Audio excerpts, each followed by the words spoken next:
দুই বোকার গল্প। এক বোকা মাথায় ঝুড়িতে কিছু ডিম নিয়ে হাটে যাচ্ছে বিক্রি করার জন্য। মাঝপথে অন্য এক বোকার সাথে দেখা হয়ে গেল। তখন ওই বোকা বলল, এই বলদ, কই যাস? তোর মাথায় এগুলো কি? তখন বোকা বলল, হাটে যাই, ডিম বিক্রি করব। তো শুনলাম তুইও নাকি কম যাস না, তুইও নাকি বলদ। তখন বলল, আচ্ছা ঠিক আছে, তাহলে হয়ে যাক পরীক্ষা। কি পরীক্ষা? বলছে, শোন, আমার মাথায় ঝুড়িতে কি আছে তুই যদি বলতে পারিস, তাহলে এখান থেকে আমি তোকে 2টা ডিম দিব। তখন ওই বোকা বলল, তোর মাথায় বলতে পারি না, একটু সহজ করে দে। তখন প্রথম বোকা বলল যে, আমার মাথায় যা আছে তা ভাঙলে কুসুম লালও হতে পারে, আবার হলুদও হতে পারে।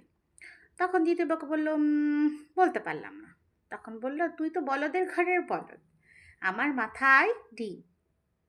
তো আমি আজ পেঁপে দিয়ে ডিম রান্না করছি।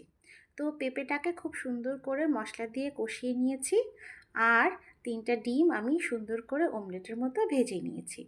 এরপর মশলা দিয়ে পেঁপেটা কষানো হয়ে গেলে এর মধ্যে দিয়ে দিয়েছি পানি। তো পানি ফুটে বলক এসে গেলে এর মধ্যে দিয়ে দিয়েছি ভেজে রাখা ডিমগুলো। তারপরে ঢাকনা দিয়ে ঢেকে সুন্দর করে বলক উঠিয়ে নিয়েছি।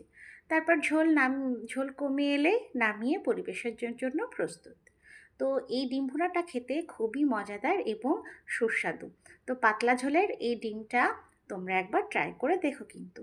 তো আমার ভিডিওটি ভালো লাগলে লাইক এবং কমেন্ট করতে কিন্তু ভুলো না। ধন্যবাদ।